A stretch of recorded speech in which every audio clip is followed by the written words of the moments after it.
get. That would be fine. So I'm going to push continue there. So I'd like to start officially the Oceana Advisory Council December 9th meeting. Boom, boom. First thing on our agenda, of course, we have the roll call. I will start with the roll call. Aline Villa, chair, myself, present.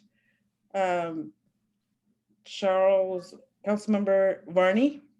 Here. Councilmember Casanova. Yes, here.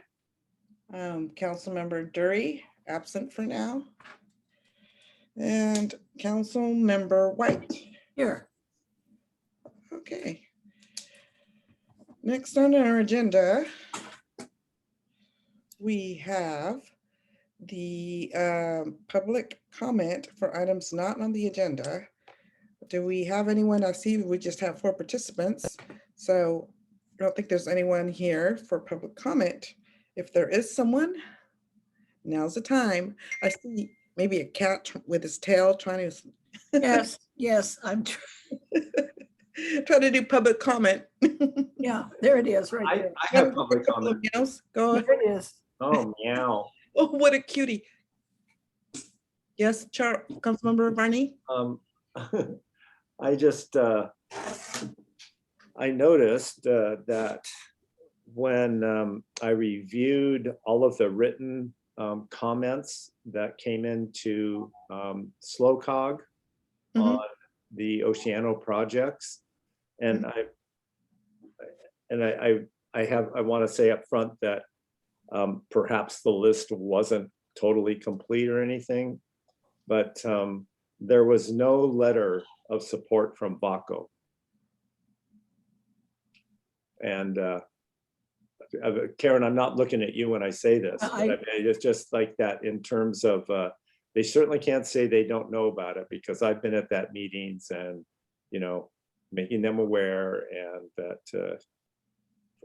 and I guess it kind of, you know, struck me when last night at the OCSD meeting, President Austin made a comment about how, yes, VACO came into being to support the revitalization plan. And I was courteous and did not say, well, and why wasn't there a letter from VACO? But yeah. So that's, I just wanted to make that during public comment, because I will be discussing that on the agenda topics. Thank you. Okay, I don't know. They haven't met since last month, so I don't know. And they're not meeting this month, I don't think, right? That's correct. They are not meeting this month. Yeah. Okay. So next on our agenda, we have guest reports. We normally don't have anyone from county on this day, so then we will go on to presentations. Does anyone have a presentation? Being none, we'll go to the next item, review and approval of minutes. I'll give you 30 seconds or so to review the minutes if you haven't done so. And then I'll have someone motion to approve the minutes. I have to abstain because I can't open them. Oh, okay, that's fine.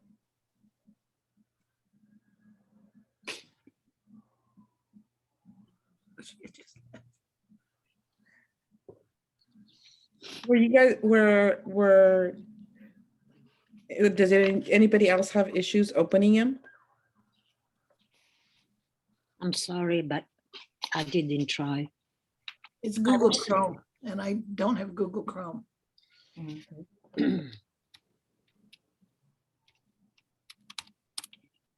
So what I'm going to do from now on, maybe we could just postpone having the minutes and approve them at next meeting, and then I'll just have those minutes PDF them and send them, email them out so that you don't have to access them through the agenda. Good idea. Right? Yeah, because I'm so negligent. Yeah, because I thought about that and I should have done it, because if you don't have Google or you're not familiar with it, you might have issues. Okay, so we won't approve. We'll have those minutes on the next agenda. I'll try my best to get them and do my part. Yeah, no, okay, no issues. Next on our agenda, we have business. items, and I thought we would have like a discussion on the decision of Oceano leaving from District 4 because it's a big deal.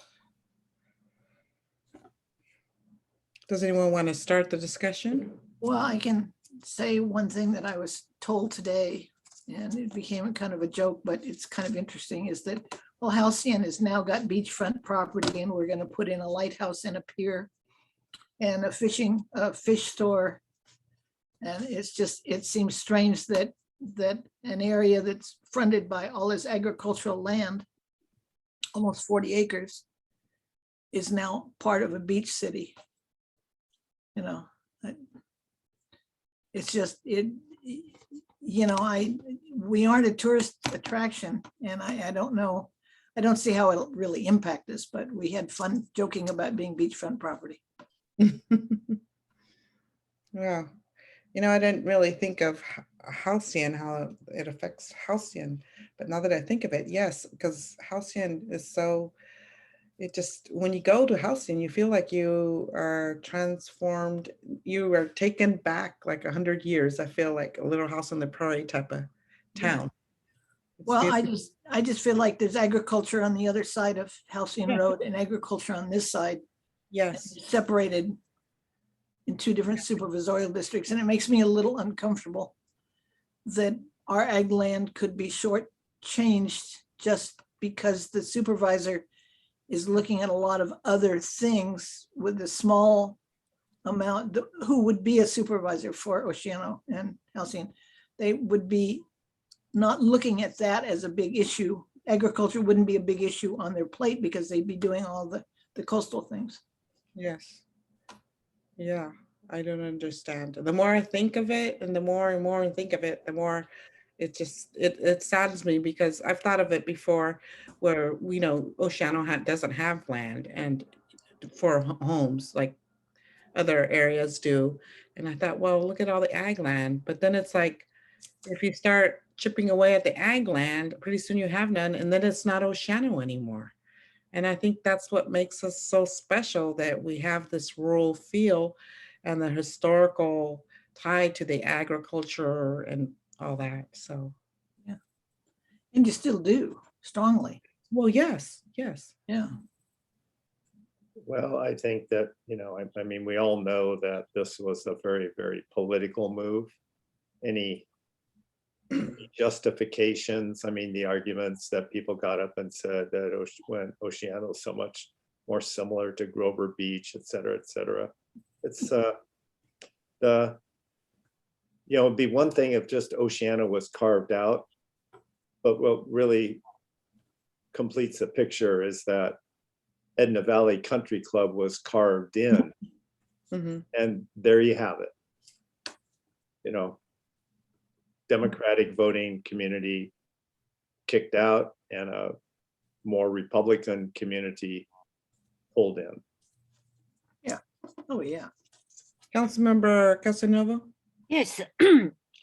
The Oceano Beach Community Association had a presentation from Julie Rodwell from the League of Women Voters. It was an excellent presentation, and it came up that the possibility of a legal action is real against the county's decision. And of course, that brought up the issues of support and who's going to do it, it's going to be needed. And that made me think of, I find it disquieting that the group of citizens to preserve District 4 that did such a wonderful job in writing and presentation never contacted the Oceano Advisory Council, nor the Oceano Beach Community Association, which are local active organizations for involvement, support, or just, I just thought it would have been good, and I hope it does happen, that they will contact us and will contact the OBCA if they intend to do any legal action. Thank you. Councilmember Varney? Well, the citizens to preserve District 4 did contact the Oceano Advisory Council. I represented them here. I brought their position paper and we voted unanimously to, well, not unanimously. I think Karen abstained. We voted to support it and wrote a letter to the Board of Supervisors in that regard. So that did happen. I didn't understand it that way. Yes, Yeah. I remember that we did, of course, so we did support a resolution of for preserving District 4. But once again, I had no idea. I don't think you said that you represented the group for the citizens. It doesn't matter. I'm just saying that maybe it wasn't done in a way that it was so clear. But I'm happy that it's happening. I didn't get it. Thank you. I remember it. I remember abstaining because I was. Yes, I remember the I resolution. think I hadn't read it or something, or Oh yes, I remember the resolution very well. I did argue later in support of District 4. I Absolutely. sent mail to the Board of Supervisors. Well, I can confirm that there will be a lawsuit. Mhm. Good. Great. And on that note, you know, what we can do if we want to further participate, we could be, you know, helpful with that lawsuit if need be, if they need signatures or comments or of why we want to preserve it. Also, this upcoming meeting of supervisors, the way I understood it from the League of Women, because I was there at that meeting, is that is the last day that we have to make public comment to go on record dealing with everything before, so that when, you know, if there is litigation, that'll be there on record. They are going to formally approve it, I guess, next week. So I plan on going there and doing my final comments on why I believe it should, you know, we should stay in District 4 and making my opinion, you know, stressing it so that they understand that I myself found Supervisor Compton's comments on the Latino community being for separation from District 4 kind of offensive, because she herself knows that those are individuals that are from the commerce, from the chamber that they called up, and majority of them I never had seen, and I know don't live in Oceano. They're from San Luis or Rio Grande, or, you know, they're not the typical Latino community from Oceano and Ipomo that needs the Latino outreach. In other words, the Latino outreach, I believe, is set up by the state so that people, Latinos that have that cultural educational barrier, that are just, you know, they're becoming assimilated to where they can understand some English and they've just become citizens maybe, so that they can catch up a little to, you know, to the rest of the population and understand more or less what the importance of redistricting and why they should participate. Not someone, it's not really made for someone like me that's been here all my life, or maybe if I've never heard of it, but I think it's more for those that have that cultural educational barrier. And Well, yeah, I talked to her at the tree lighting event in Oceano. I talked to her because her stand on talking about agriculture being separate agriculture in Nipomo and Oceano was way out of line, totally wrong. And I told her the main issue was water, and we share the same water. Nipomo and Oceano share the same agricultural waters through the water basin. So she's totally wrong on all of that. Saying that, well, strawberries are in Nipomo and vegetables are in Oceano is not even close to being accurate.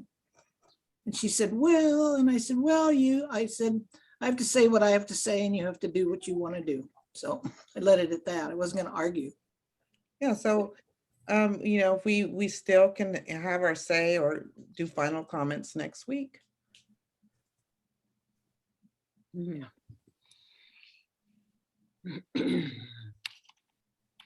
I'm trying to get this, trying to get Christina Casillas into the meeting. Is she trying to get in? Yeah, Okay, because she said to excuse her because she had a class or something. oh yeah. Who is Christina? Who are you talking about? An Oceano woman who is interested in maybe joining the advisory council.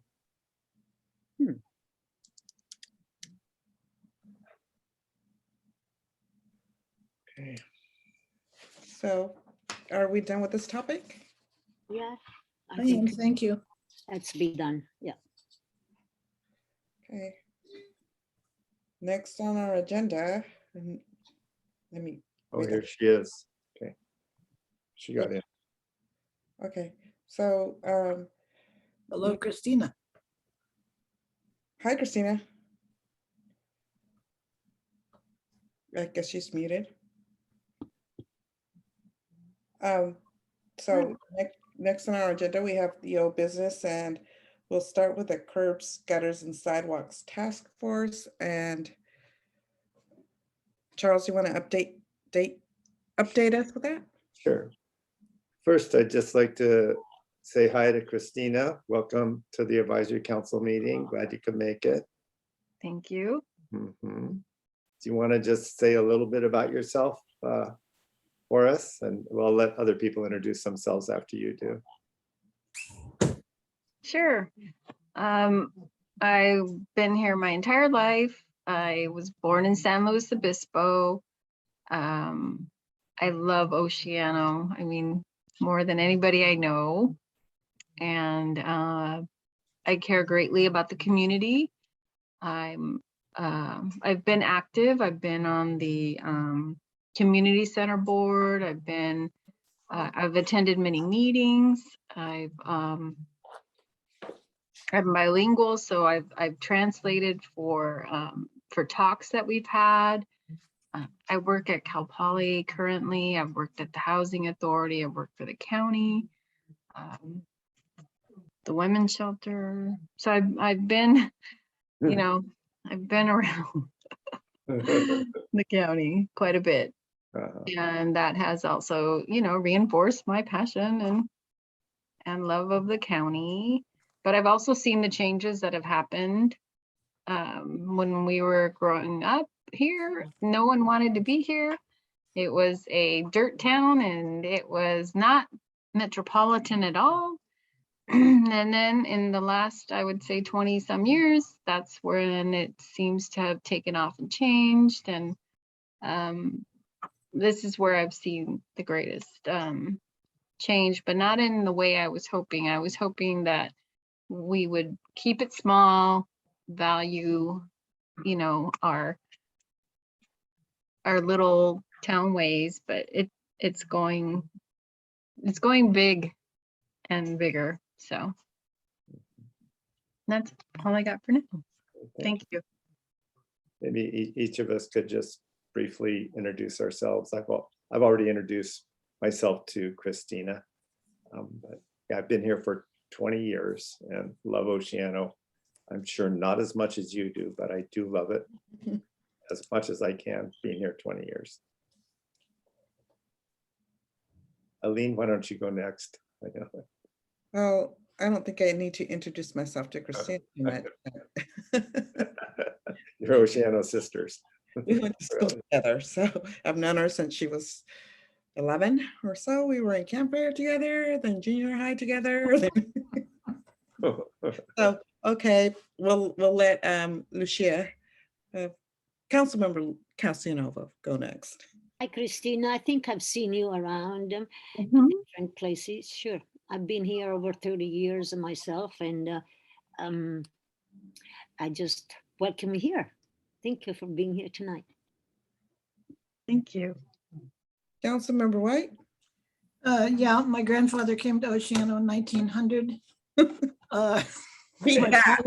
My father was born in a house on Paso Robles Street in 1911. My uncles and myself and my son all went to Cal Poly. I live and represent the village of Halcyon, where I started living in 1937 when I was born. After 42 years as a newspaper reporter, I retired, got active in the community. I'm on this board, I represent Halcyon, but I'm also on the Oceana Community Service District and the Five Cities Fire Authority. And I'm 84 and I'm retired. Very impressive. Yeah, it does mean for sure. And I've seen a lot of changes in Oceana. Oh, I'm Oh, that- sure. I remember when the first diesel train came through, okay? Whoa. Oh, that's amazing. I remember steam engines. Were you happy or were you saddened? Were you angry and sad like my grandmother was? I miss the sound of the other trains. Yeah. Yeah, and gentrification. Oceana is a funny town because it's never been one way, and it still isn't. And I'm really hoping that someday it's going to find its true path. And I really think it's kind of like Santa Maria. Everybody wants to make Santa Maria a Latino town, Latinx town. But if you dig deeply into the history and even the present time, it's a real mixed town. Because I worked in Santa Maria for 42 years. So, you know, the whole area, and I don't know where we're going to end up, but I just hope we end up saving our agrarian agricultural aspects. Thank you. Okay, well, I'll shut up. and I guess we'll get back to the curb gutters and sidewalks thing. Yes, go ahead. Unless, Christina, there was anything else you wanted to say? Well, we keep forgetting the streetlights. Right, okay. That's kind of part of it.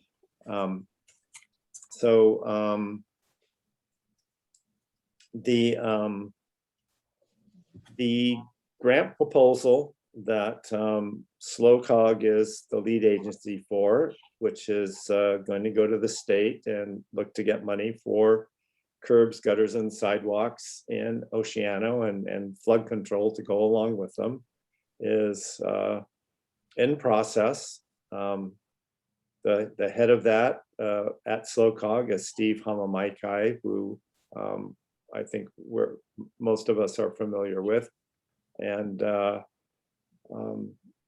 think he's doing a real good job.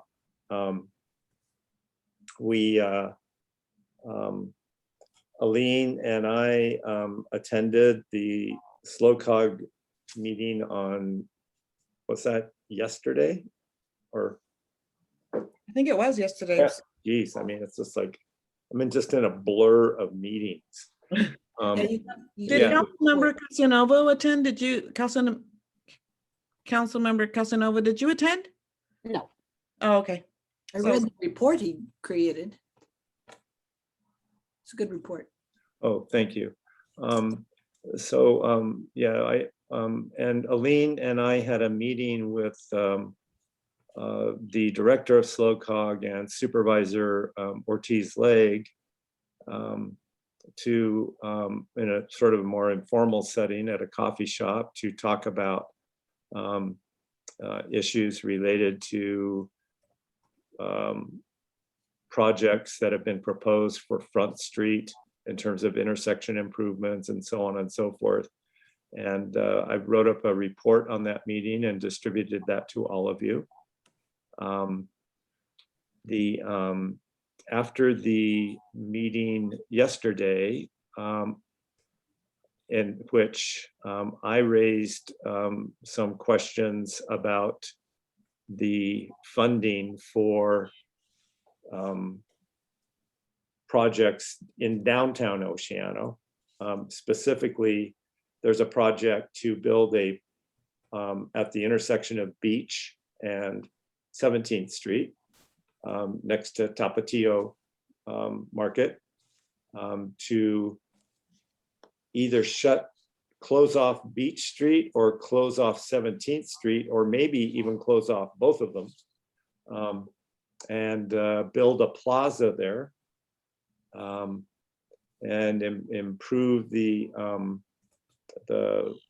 sidewalks and the alignment so that it's safer. And then also to do the other 13th and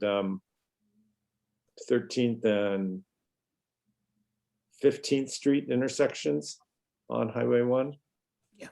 So we had some discussion about that. And Aline had some very articulate and heartfelt and passionate observations and thoughts that she shared with SOCOG. And Aline, I would just ask you if you wanted to just summarize what your message to them. Well, basically, you know, I just asked, I since they took our project, I mean, you all know they took our project 15 off and postponed it, kicked it down the road, right? So according to them, they're you know, going to keep us in mind and they won't forget about us. So I just made sure I stressed the fact that, you know, when it comes up again, that they not forget about Oceano. Oceano is always ignored, and we are, you know, growing and changing. And our Pier Avenue Street there's going to be closed soon. And not long ago, I saw buses there, and I think one of our people that is a participant that's very quiet, Bonnie Ernest, also saw that there's tourists coming to our beach that are not off-roaders. And, you know, people are they're discovering Oceano Beach and Dunes. And I think a lot had to do with it, the fact that we were, you know, for 3 years or more on the national news, all, you know, local and national news with all this coastal commission decision. And so we need to invest in our infrastructure and our community, because people, you know, will attract more people. People are coming and seeing, and the nicer the area looks, the more they'll want to come and see our beautiful little town here and our beautiful beach and dunes, and it'll leave tourist dollars for Oceano and for the county. So I just stressed that. Mhm.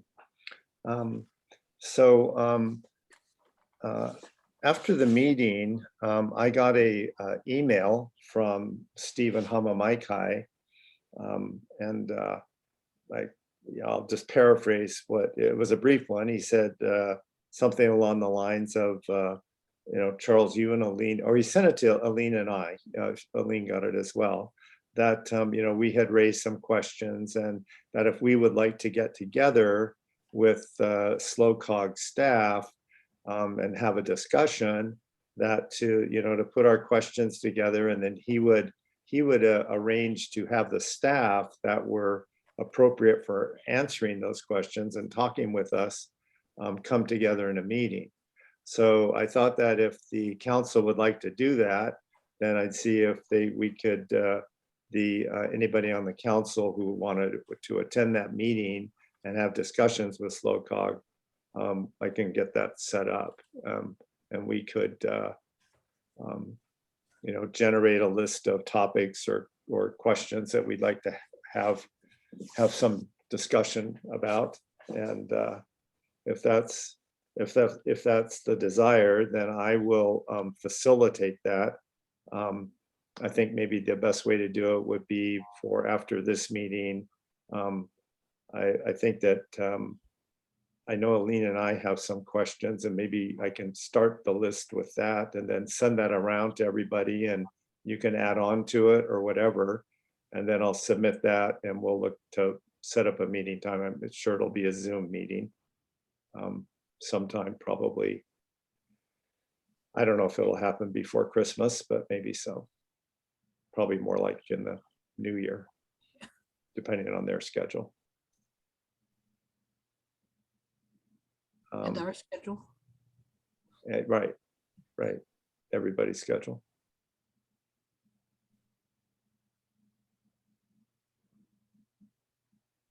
This would be the time to say something like, yeah, Yeah. I'd like to do that or not or something. Yeah, I have a question. Yeah. They deal just with roads flooding, or did they do water too?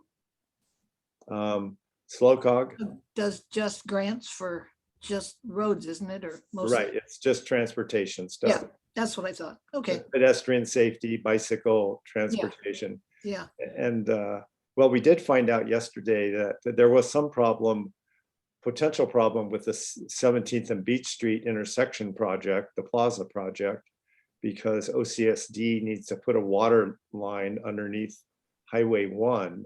And they thought maybe they wouldn't be able to get it done in time. But it sounds like the director, or what's Will's title? General manager. The general manager has got that figured out. So Caltrans they're gonna pay Caltrans to put in the water line underneath the highway. And then it'll be stubbed there, and then they'll eventually extend it underneath the railroad tracks. So Yeah, that got handled. do it as part of, he reported that last night. They'll do it as a part of the actual construction. Yeah, It's part of our massive $1 million water refurbishment project, because we have to have a return loop in that area where we don't have one now, where we have a dead end on a water line. And so it has to be done, and it's on our books to be done, but it just was the timing. Yes, I mean, the money is, well, sort of allocated, yeah, by OCSD. And remember, OCSD also does lighting. Okay. So when you start talking about light poles, those belong to OCSD. Yeah. Okay. Councilmember Casanova? Yes, I think it's an excellent idea to have that meeting that Charles was talking about. I think it's an excellent thing to do. And of course, I'm in support of it. And I think it should be open to all the members of the council. The more we all know about it, the more I hear, the more I am exposed to it, the more I learn, and the more knowledgeable I am. So, so make sure you extend an invitation to all the members of the council when you set it up. Thank you. I just want to clarify, did you understand when I presented this that it would be for the entire, the whole council, anybody that wanted to come? I didn't understand, Charles. Say it again. When I presented this, Lucia, I said that this was for anybody on the council that would want to attend. Right. And I'm just reiterating it. Okay. And all right. appreciating it. Okay.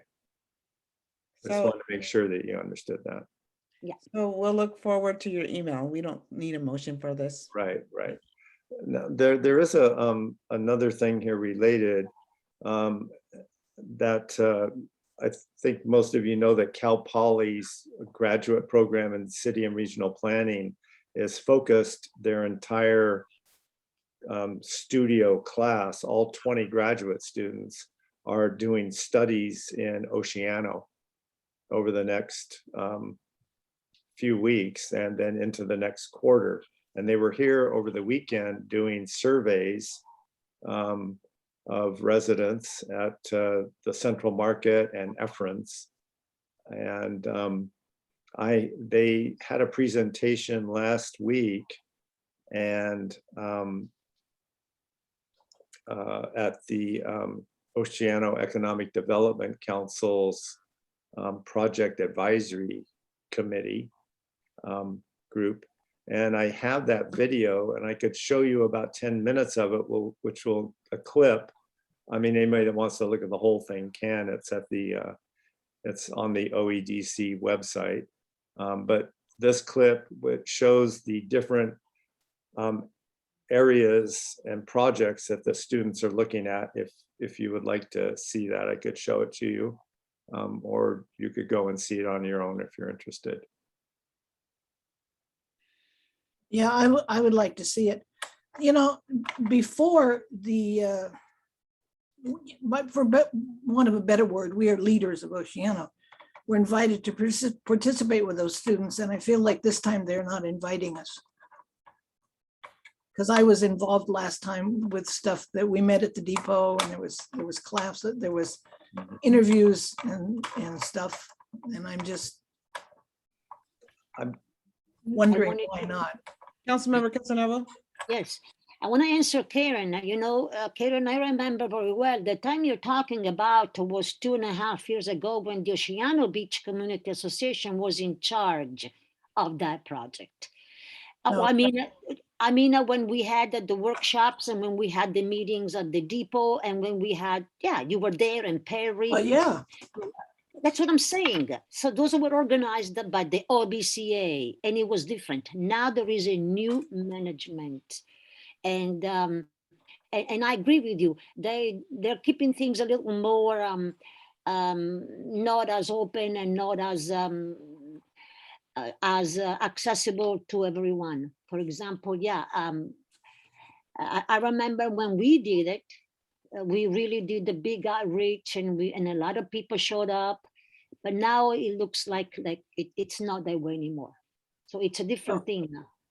yeah, I mean, it's, you know, the last one was supposed to, the last one that I participated on was supposed to go to the general plan, and of course it wasn't accepted by the county or anything, but Well, I think. I would like to see 10 minutes of it. Yeah, I'm not judging, I'm just Yeah. making observations. Yeah, I think I hear your concerns. I think they might be a little premature because they're just getting started and they plan, well, as you'll see, what they're planning. So with your Well, permission, I'll pull this up and. Yeah, yeah. Yes, please.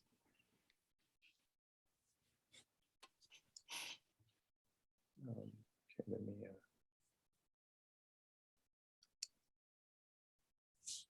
gathering. whoops, I screwed that up. Sorry. Technology is our friend. Well, it's like, just consider the source here. Let me get this back up. Yeah, what I.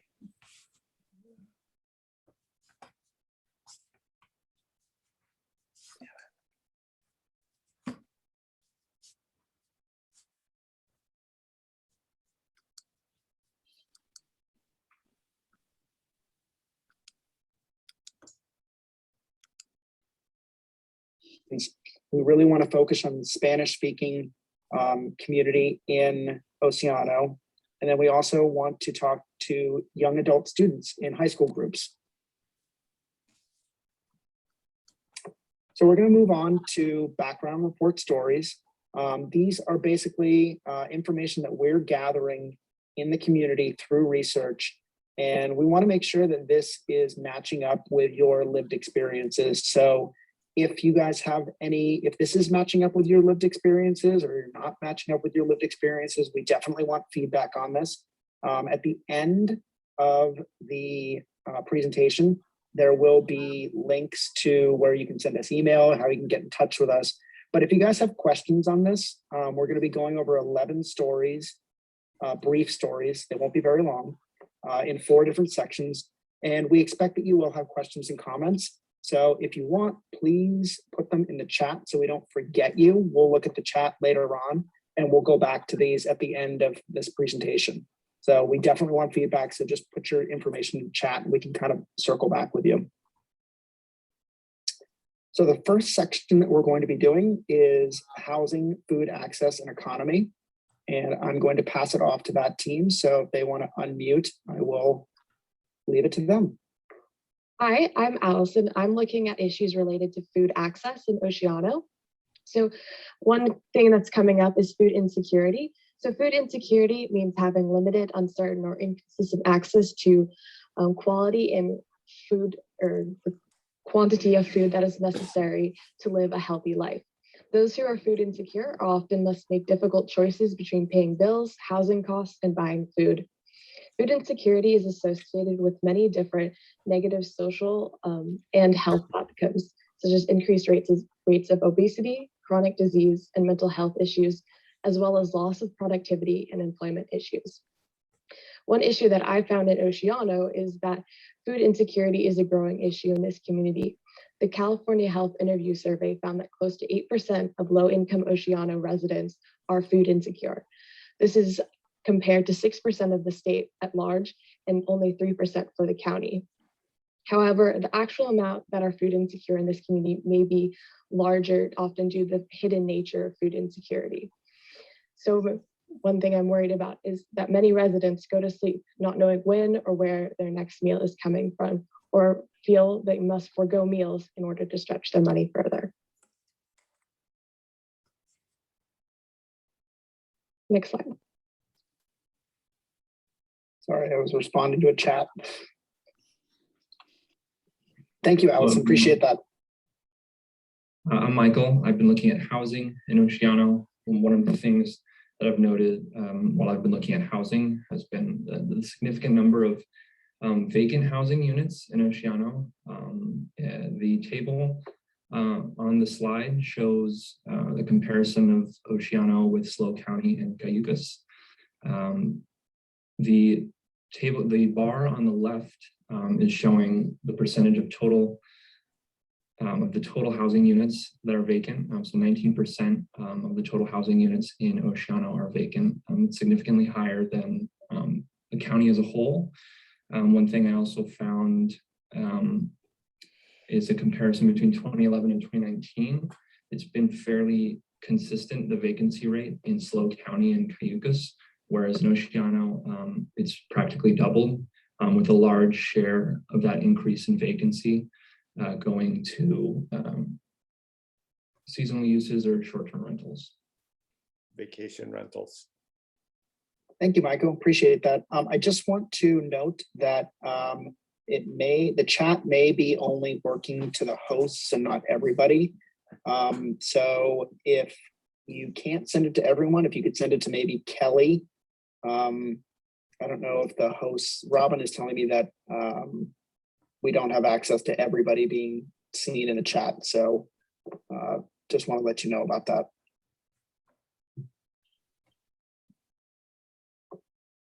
All right, I'm David Dorson, and I've been gathering demographic and economic data relative to the Oceano community. Poverty data stood out to me as a compelling story for the area.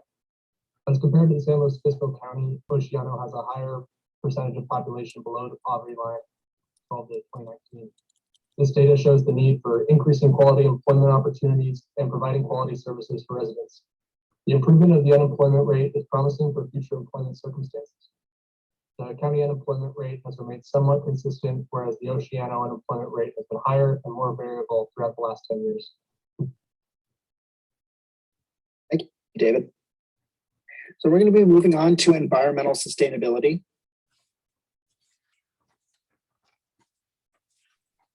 Hi everyone, I'm David as well, different David. And I've been looking at air quality and the health impacts associated with air quality. So I'm going to be talking about asthma. So asthma is a serious respiratory disease that impacts a lot of people, but is most common in children and teens. There are a number of triggers for asthma, but they're all typically associated with poor air quality, both indoor and outdoor. Oceano has elevated rates of asthma compared to surrounding cities and the county as a whole. The California Office of Environmental Health Hazard Assessment ranked Oceano as the most burdened census tract in SLO County in relation to asthma, which is the graphic on the right. You can see Oceano as a darker green, showing that is more impacted. Additionally, childhood rates of asthma in Oceano are higher than any other place in SLO County, according to UCLA's California Health Interview Survey from 2018, excuse me. SLO APCD has recorded occasional poor outdoor air quality in Oceano due to things like vehicle exhaust or the occasional dust plume that gets blown in from the dunes. But it doesn't seem that that is too much different than some of the other surrounding areas. So I'm still looking at what other sources it might be. So indoor air quality could also be very important, but there is not that much data about that. So I'm curious to hear about people's experiences with asthma. Next slide. Great. Thank you for that information, David. Hi everyone, I'm Nicole and I'm focusing on natural spaces.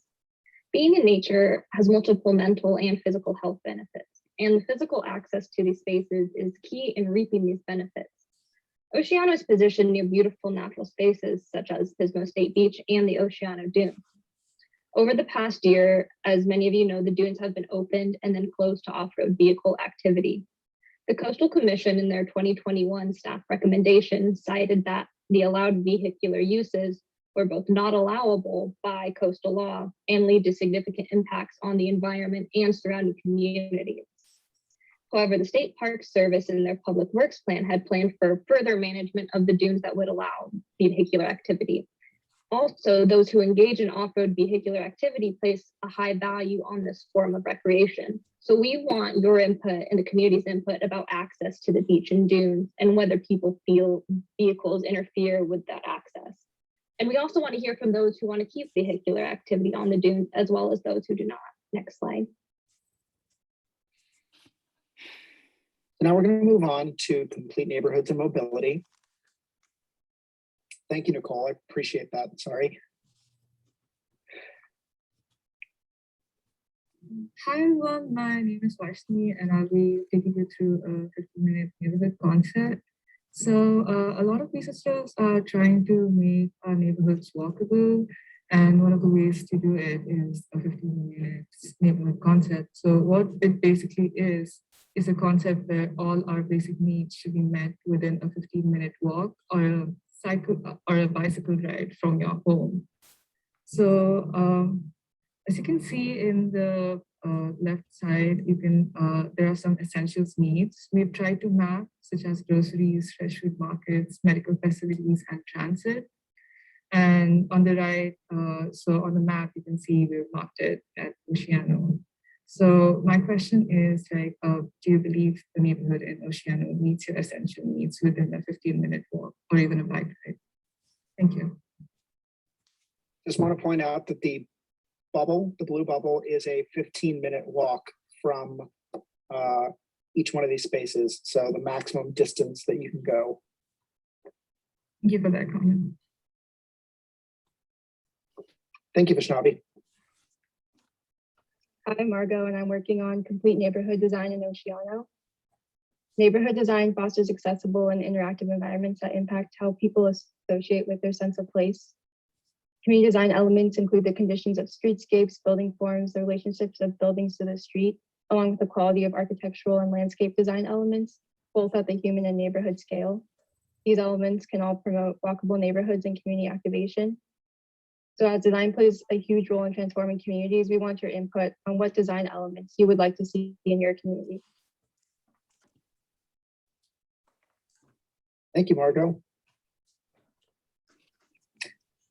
I'll be covering active transportation in Oceano, and walking is associated with improved air quality, more physical activity, and lower body weights. Basically, what I would like to know is how important is it for people to be able to walk to businesses in Oceano? Mainly, one of the questions I will be asking is for business owners, how important is it to get to have people to be able to walk to your business? And for residents, how important is it for them to be able to conduct their daily lives and walk to businesses?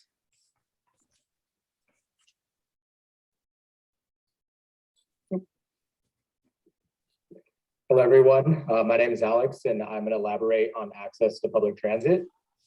Imagine not being able to get to work. Some of Oceano residents do not have the luxury of having a personal vehicle. So on my background research, I found some interesting findings. Roughly a quarter of the total ridership of SoCo Transit Route 28 in 2018 is from Oceano. I was able to pull that information from the SLO Regional Transportation Authority website. Another finding is on the next slide.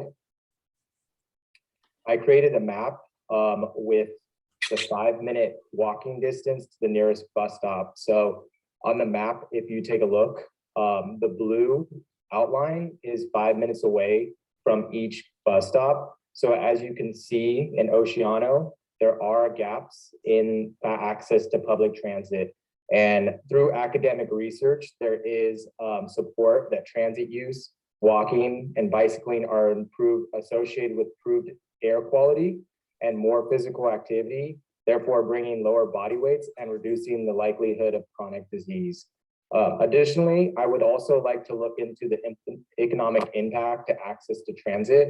So people that would want to have jobs outside of Oceano that are not necessarily able to get to those jobs because they don't have access to a vehicle. So one thing I'm curious to ask everyone here today is, how does public access to public transit affect the residents of Oceano? Thank you, Alex. Appreciate that. So we're going to be moving on to sense of community, safe and diverse places.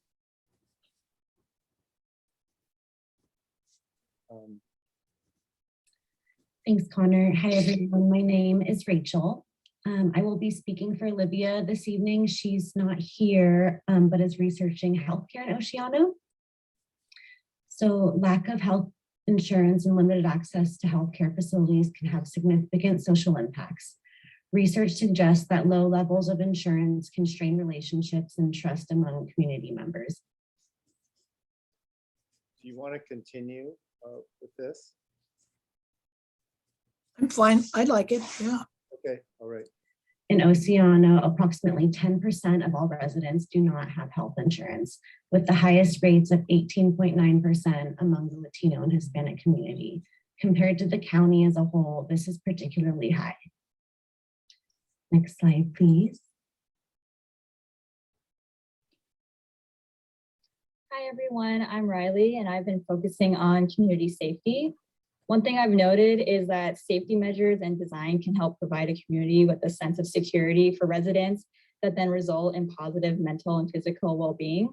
But being in unsafe and dangerous conditions can create a sense of fear, anxiety, and mental distress for people. And in the worst of cases, people may be at risk of injury or harm. For example, community members may feel scared just to go outside or walk in their neighborhood if a crime recently occurred, or if it's too dark outside and there's no proper lighting or poor sidewalks. So safety measures and safety management and more community involvement have all been shown to help reduce crime. Reduce crime and increase a sense of security amongst community members. So we would like your input on how you feel, or if you feel your safety has changed over time, and how you feel Oceano is altogether in a sense of safety. Thank you. Appreciate that, Riley. I have been looking at elements related to history and culture of Oceano. Research indicates that cultural identity, inclusion, and sense of community can be indicators for better health and well-being. In addition to physical well-being, individuals also have emotional and mental aspects that need to be considered. So if the chat is working, we would like to know what important landmarks or cultural resources matter to you in Oceano. If the chat is working. I think the chat is not available to everybody. So if you guys do have questions, please put them in the chat if you can, or when we're done, we'll have comments. So the background stories that we covered tonight are listed here on your screen. If you have any questions or comments, we would certainly like to have those. This is just a little overview to kind of jog your memory of what we talked about. So if you guys have specific questions, we are certainly happy to address those. And I shouldn't have gone that far, sorry. Does anybody have any questions? So Yeah. So that gives you kind of the nitty gritty of these various topics that they're covering. You can see we're just 29 minutes into an hour-long meeting, and you're certainly welcome to view this at the Oceano Economic Development Council website. They have it there. I was at that meeting too, so it's just like. And I can send this out to anybody that wants the link to look at. To me, this is so amazingly close to what they were doing 2.5 years ago. The same questions, the same kind of stuff. So much of it to me just smacks of gentrification that I know, that's not my only attitude about it, but no, I'm positive about it too. But it just, so much of it is just make work. I mean, you know, to me, that's just to me, just somebody who's lived here forever and somebody who's very jaundiced about everything that is done. So 12 years ago. somebody who's an unpleasant witch much of the time. But I know it just smacks of gentrification and goody two shoes and, you know, food insecurity. Well, yeah, if you're a poorer person, you live in Oceano than you do in San Luis Obispo. So there's bound to be more for food insecurity. I mean, it's nothing you have to study. It's kind of obvious. It hits you in the face. And I think there's several groups in Oceano working on food insecurity already. You know, and plus we got a supermarket, plus we got a CHC that's for the first time ever is finally supplying health, and the health goes for everyone. So if people are insecure about health, they still can go to CHC. So I don't know. Anyway. Casanova? Karen, who was, Yes. you started saying this is a law like what was happening 12 years ago. Who was doing? 2.5 years ago when the Cal Poly project was done, 3 years ago. Oh, That other project that I sat in on meeting after meeting after meeting with the same topics, the same okay. studies. I don't know, 3 years. I'd have to find the paperwork in my files. Yeah.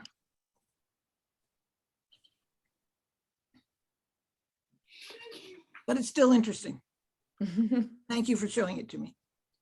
Thank you, Charles, for sharing that. Sure. And, you know, you can go on the website and or ask Charles and I can send you a link if you don't want to go to the website, but the Oceano Economic Development Council, it's a really nice website, I believe. You can go on there and you get informed on what that is about, and it's all there. And They're and different. students have a website that they've set up for this whole project too. Did any of you see that Guadalupe got millions of dollars for their town just recently? And I was just curious how we didn't get, thrown in that, thrown in the hat for that, or Was that Unical money? no, Wasn't oil money? no. It was the money that Biden has been putting aside for like really, Impoverished areas, like impoverished areas. disadvantaged communities, yeah. Would have been nice if we had been able to get that. Who got it for, you don't know who got it for Guadalupe? What organization? No, but I can try to figure it out if I check out the websites. What did they get it for, Christina? Let's see. Water? Mm, Was it for water? Water sewer? They're gonna use that money to give their park facelift, there's a park there by that water tank and they're gonna redevelop it, I guess, make it nice. yes, let's see if I can find it. I think they got 4-point-something million. They got quite a bit. Really? Oh, wasn't that, didn't Congressman Carbajal get that for them? It was a special kind of Possibly. projects. Let me see. See, Helps that's- to have friends in high places. Well, yeah, I'd like to get, Yeah, Why? it's under the Central Park Guadalupe, and they are part of Los Amigos de Guadalupe organization. So possibly they did it. Let's see, and it says, it is with great pleasure that I can announce that the city has received, and it's not even a city, I thought it was still like. It's a city. It's a city. It is? Yes. Okay, city has received an award from the statewide park program for the renovation of Central Park, the amount 4.9 million. The state funded close to 500 million, but they received in application request 2.5 billion. It was highly competitive and it's little old Guadalupe got in the door. More to come. The state press release, and then it gives the link for that. Well, Oceana doesn't even have a park, so Yes, we do. no, you do not. No, so that spot over by the airport is not ours? Duck Park. That's counties. Wait, Well, there's no park. There's no park on the east side of Highway 1 for the main community of Oceana. Right. That's true. That's, and I've been a part of a loose group who's looked and looked and looked, and there's no place. The community center was put on the area that was originally allotted for Oceano Downtown's Park. Fortunately, the Oceano Elementary School is leaving its fields open after school and on weekends now, which is wonderful. Fairgrove also. Of course, the county owns many acres of land at the airport or where trailers are stored that could be used for other purposes. Right. True. That's true. But Entire kids, land. kids can't cross Highway 1 on their bicycles to get there. That's true. You don't let your kids go 2 blocks down to the park when it's a mile away. You're right. That's what we need, crosswalks in an intersection, lights. Mm-hmm. So that's the curb gutters and sidewalk report. Fantastic report, Charles. Fantastic. Okay, so are we done with your report, Charles? I think so. I'll get out to everybody about the meeting with SlowCog. Okay, so next on our agenda, we have the Peter Avenue response letter. I don't know if we've gotten anywhere with that because we've been so busy with redistricting and all that. Well, I think that this is really Lucia's topic. But she was going to take the lead on this, I thought. I thought it was something both you guys were going to work on together. We never did. So It's not my topic. It was suggested that we work together on something, and then it just never happened. okay.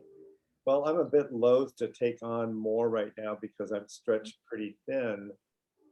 But I've also been, issues have come up. Some people think that if I do that, I'm controlling everything, which is certainly, I would love other people to step up and take the lead and, organize all of this. So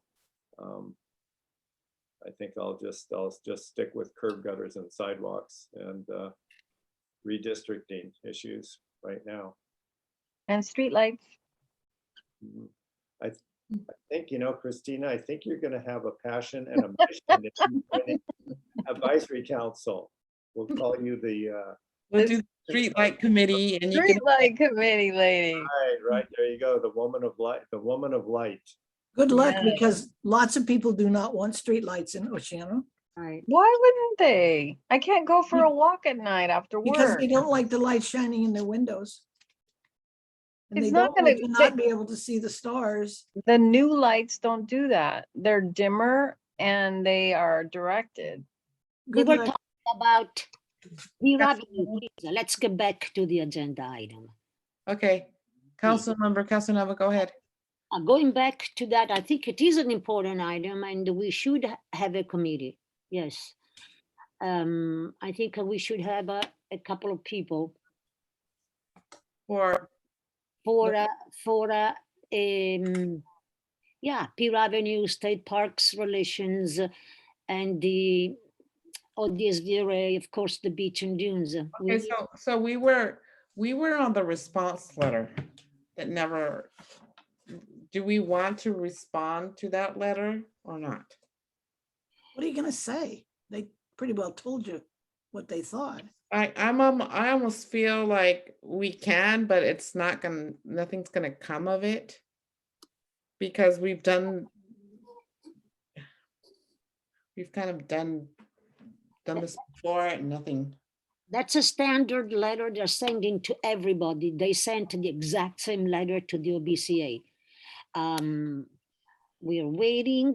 We are going to let you know when we wanna your opinion. We are receiving letters from everyone.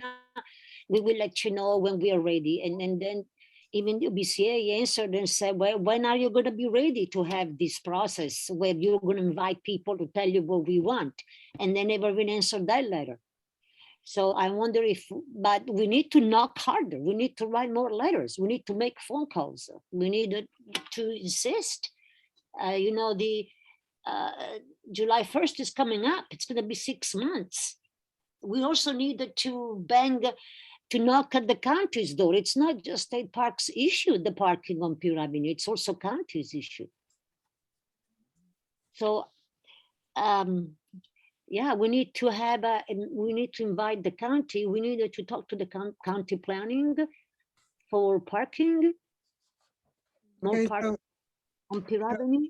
I think that would be more like our next topic on the agenda, which is the Pier Avenue Task Force that we had discussed, to where it's going to be a task force relating to everything to get. Exactly, that's what I mean. I mean, the letter goes back into. We need to have a committee, and then the committee is going to set up and going to decide whether we write a letter or not, and what the strategy would be. And well, I volunteered to be part of this committee, but there should be at least a couple of us. And call it the Pier Avenue Task Force Committee. Committee. A committee of the OAC. A committee of the OAC, and then the committee will decide what to do. Pier Avenue Committee. With the direction of the council, of course. Because, you know, that's all I'm going to say. I have a committee. I have a couple of people who get together, who work on it, and with the direction of the council, and decide on a strategy. It's hard. Mm-hmm. I get a fire tax in June. What? I have a fire tax in June. Well, I was hoping maybe you, I know Alina, Charles is very busy. Aline is very busy. No. Very busy. Maybe April and I could get together. Karen? Huh? You know, they're going to close it in July, or they're not going to close it in July, and they're going to decide what they're going to do. And I don't think, the only people I think, if you get a committee, it's got to be the people who own the property down there. Yes, but we need somebody from the council to work on that, to organize a stakeholder meeting. Well, go ahead and do it. To get people involved and to decide what we want to do by Well, do it. Do it. I can't do it. I don't have time. And I got too many other responsibilities. I'm being real honest. Okay, so maybe April's not here at this meeting today, but maybe you could email her, Lucia, and maybe she'll want to participate. I will help out as much as I can, but like Karen, I feel like I'm stretched out, like, yes. Well, OCSD comes first for me. I'm sorry. Yes. That's where the voters put us first and foremost. Councilmember Varney? A couple of comments that when we created the task force, we called it a task force because a task force is something that's focused on a specific task. At least I think that's the way we looked at it, as opposed to a committee that sort of is in existence all the time, a standing committee. So I don't understand the call to make it a committee rather than a task force. And to Karen's point about the business owners on Pier Avenue are actually doing really well. And I certainly think that they should be, it should be open to anybody who owns a business down there or lives down there. But Pier Avenue is something for the entire county.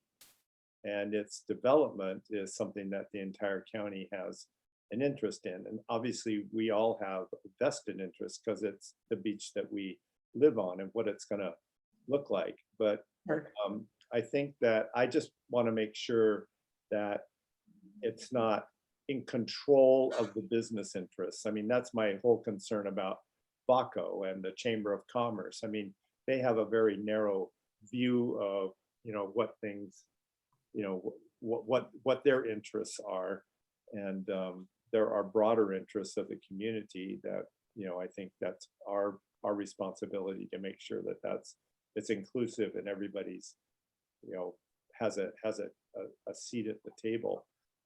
The story that I've heard of, especially at the other advisory council meeting, is that when they close Pier Avenue in July, everything's going to fall apart. But we know that that's not true. When Pier Avenue was shut down during 2020, those businesses did quite well. We had the highest transient occupancy tax in the history of Oceano.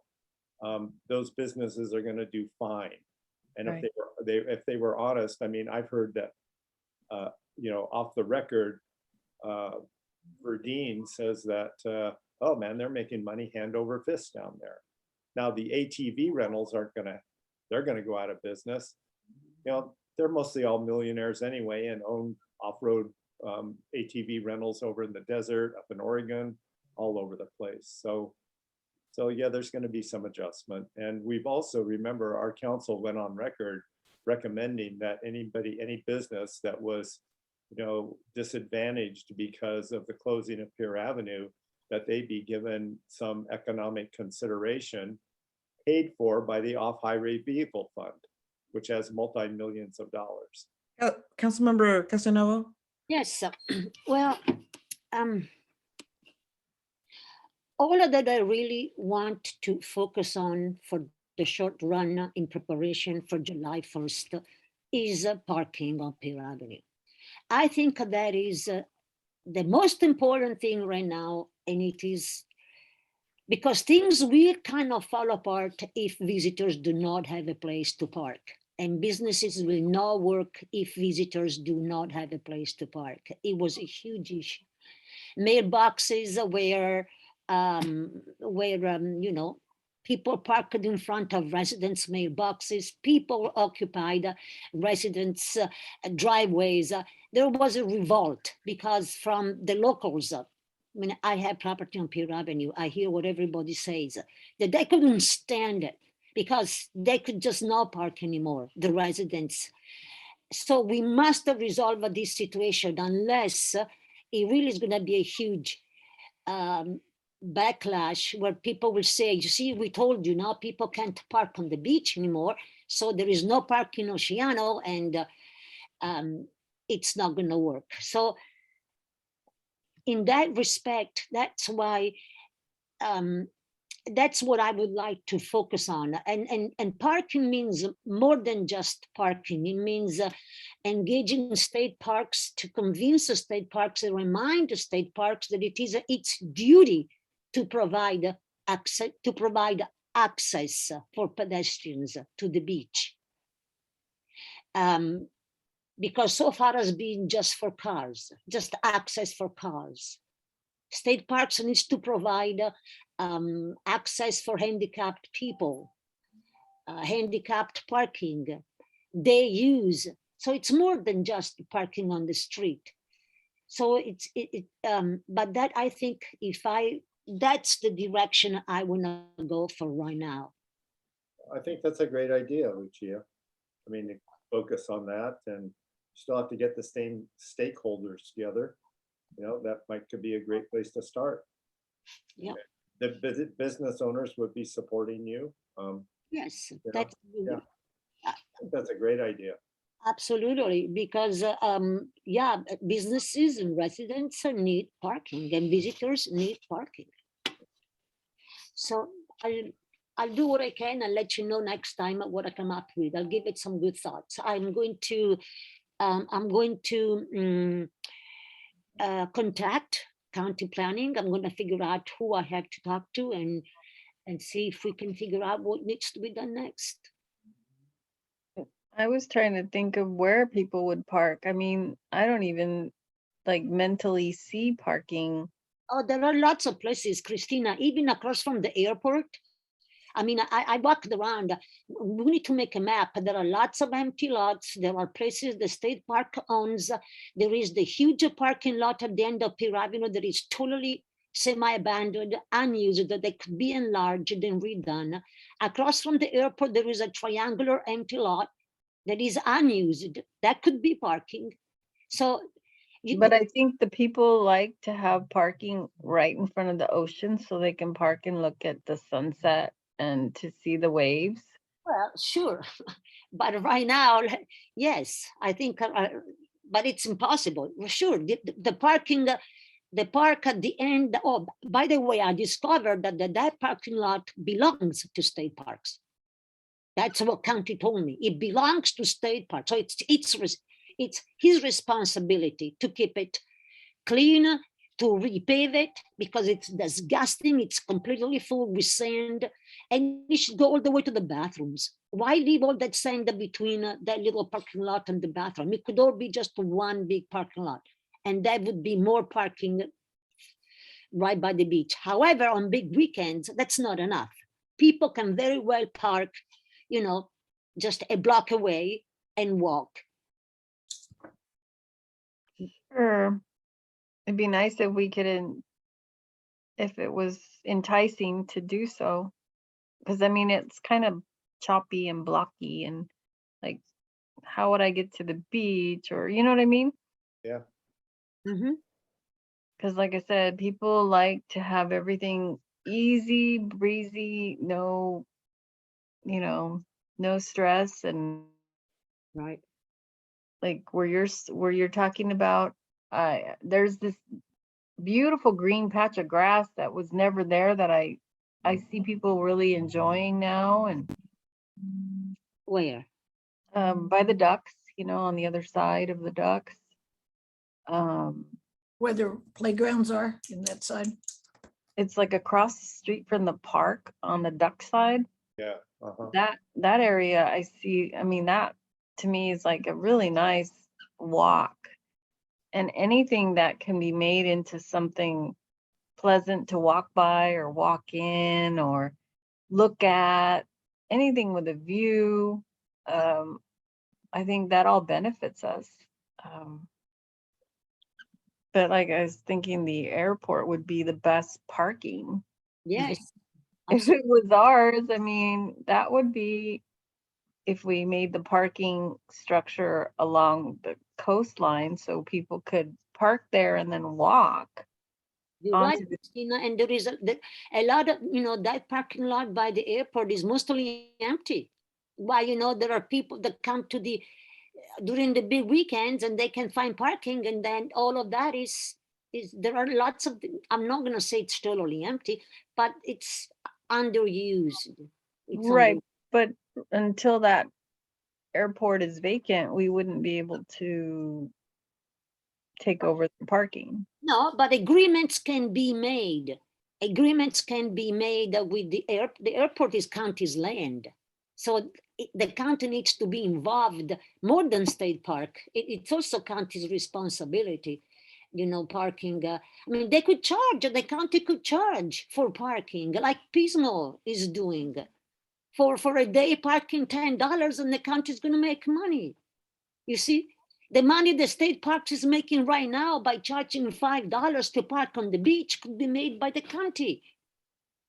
True, but I mean, who wants to pay for parking? I mean, that was the whole reason I felt like Pismo sold out. Pismo became, you know, just like Santa Monica, Mexico, whatever, all that, you know, now they charge for everything. Look, you haven't been on the beaches in Europe.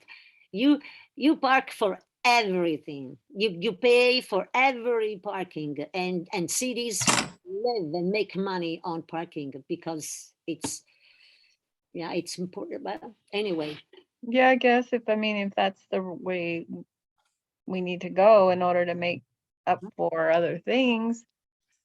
then it is, you know, a possibility.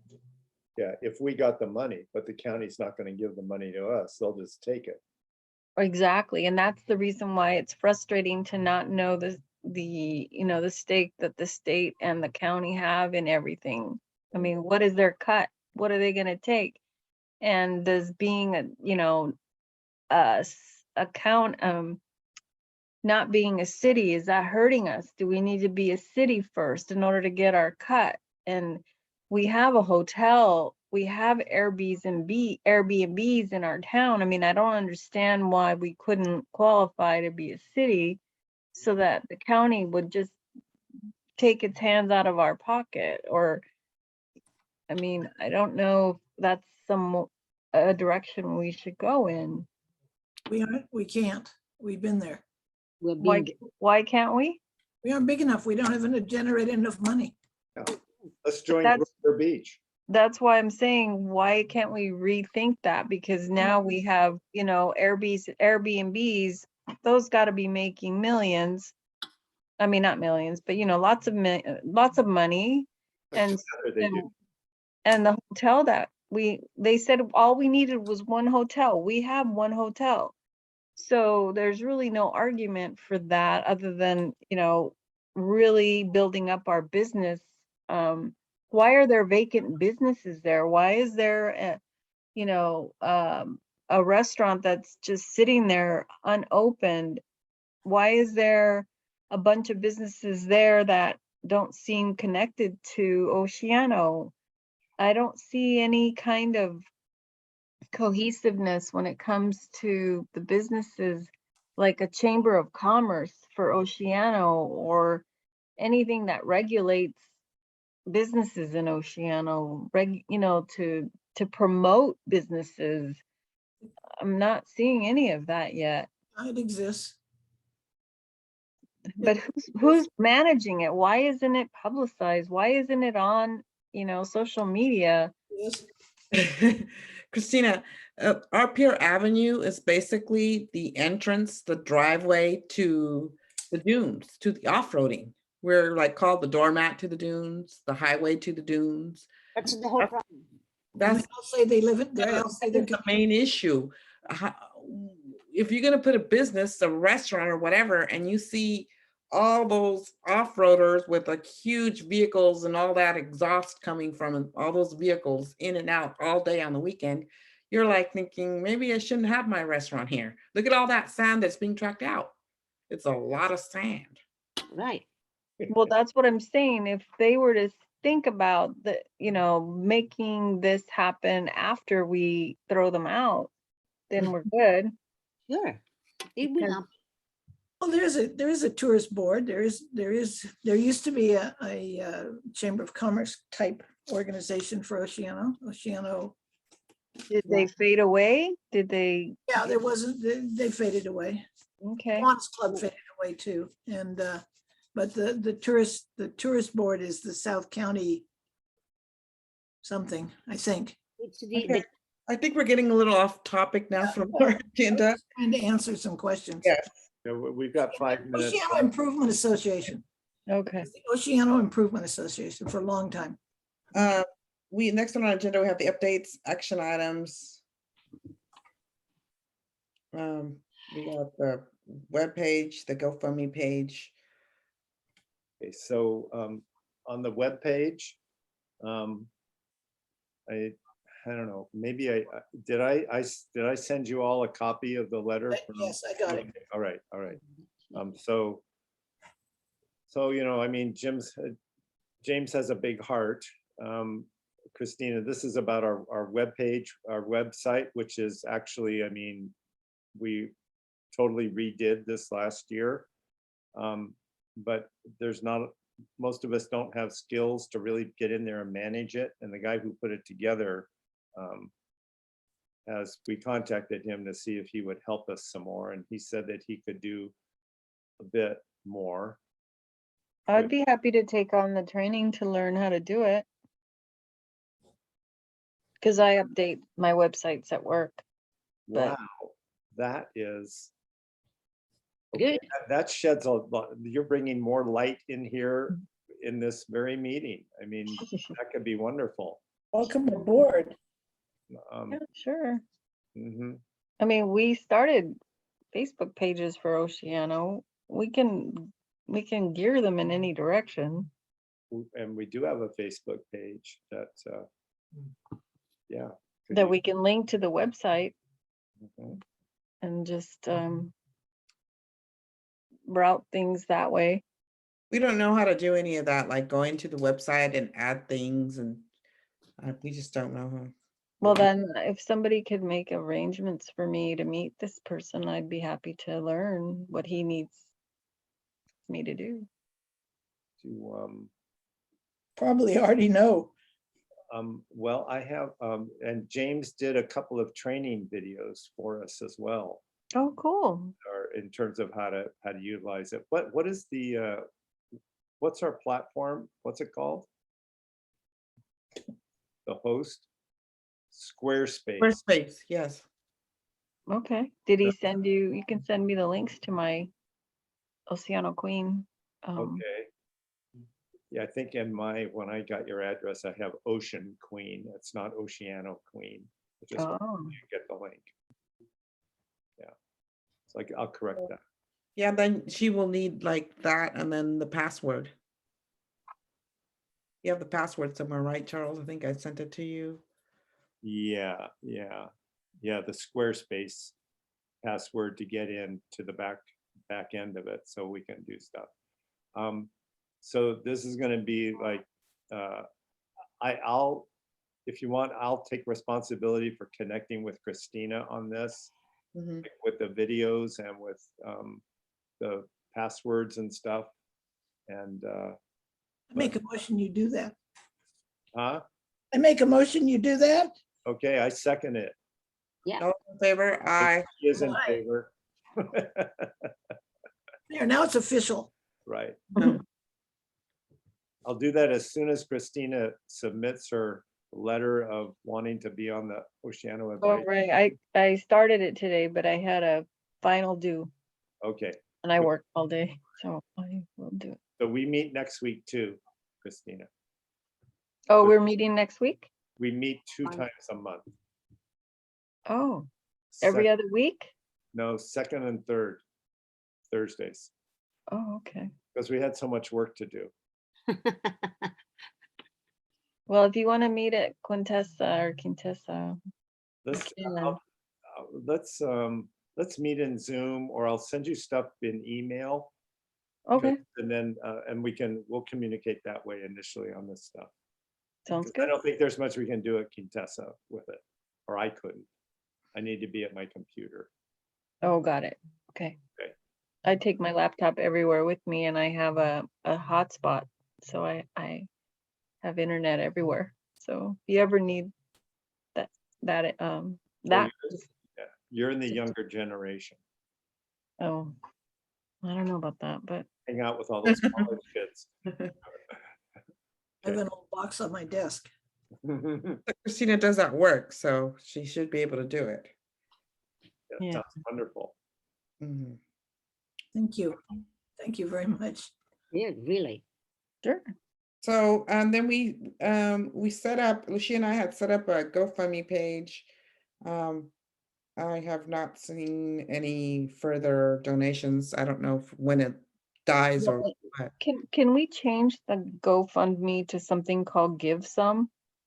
I found out about that being the secretary of Rotary, where I just left them from. GoFundMe is more like personal, and Give Some is more organizational, and it puts the donors like in a thankful spotlight, and it encourages them to learn more about us. And Oh, but I need to get more information because I think there is a tiny fee, but I don't know how we work with fees in this. okay. Councilmember Casanova? Listen, you can call me Lucia. It Yeah, takes go time. ahead. Casalinova. Uh-huh. I don't understand how we went from the website to the GoFundMe. I thought maybe that could be addressed during the treasurer's report. That's all. Yes, okay. You could, Are we done with the website? Thank you very much, and Christine. with the website, we were just doing updates, and I had that as an update. Oh, Okay, so, is it my turn to do the treasurer then? let me look. My agenda went away. There it is. Yeah, treasurer's report, yes. Okay, so we did not have any donation lately, but we have we have available balance $893. So the GoFundMe did work at the beginning, and I have no problems with changing it the way Christina is saying. Maybe we can leave them both. It doesn't matter, but that's something we can discuss later. But that's how much money we have. $893. Okay. And so you did your treasurer report. Now we have the OBCA, which is you. Yes, I wanted to ask Charles. Charles, did you see any of the postcards that in the website of this LOCOG when you look at the comments? I did not. You did not see them? No. We sent in at least 50 as attachments. So I don't know if they will show up maybe as attachments, because we scan them and then we fax them. We scan them and then we email them. So I don't know how they would show up, but they didn't, huh? I didn't see them, Lucia. I'll look into their agenda, see if I see them anywhere. Their agenda is the most difficult, confusing agenda I've ever seen. It's like, it makes the counties look like kindergarten agenda, the way it's almost like, what? They're making it they make it complicated. Their agenda, it's probably in there somewhere, but it's not easily, you can't easily see it when you go online. One more thing about the postcards, we have 50 more. These are kind of petitions to support. I know we do not have, the postcard says, I support Oceano Project 15, but as Charles explained, and we understand that it has changed name, has been postponed, but I think it's important that the community expresses support for the infrastructure projects in downtown Oceano. And we still have 50 to go.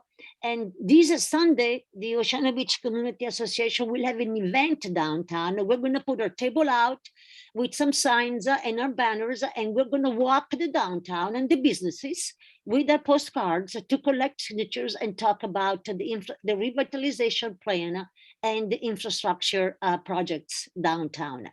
So hopefully we will be able to send out more postcards. Also, because I understand that the deadline has been postponed. And since it's not anymore about Project 15, but it's a general support of the downtown projects, I think it would be good to do that. So Sunday at 11 o'clock, downtown, we're going to meet and walk the downtown to gather support for infrastructures in Oceano downtown.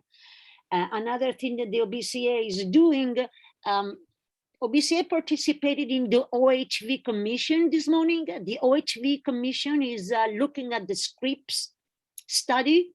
There was a study from the Oceanography Institute of San Diego that is claiming. It claims that there is no need to ban vehicles because the sand is not, PM10 is not produced by vehicular activity. And the OHV Commission is really looking at it. So that's what's going on with that.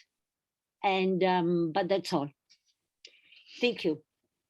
Do you need more bumper stickers? Excuse me? You need bumper stickers? If we need a bumper stickers for what? To give out? Sidewalks for Oceano, Para Oceano. Well, I understand, but what do you mean if we need them? Next to pass them out on Sunday. Oh, yes, yes, oh, sure. Bring them over. Come over on Sunday at 11 o'clock and we can pass them out.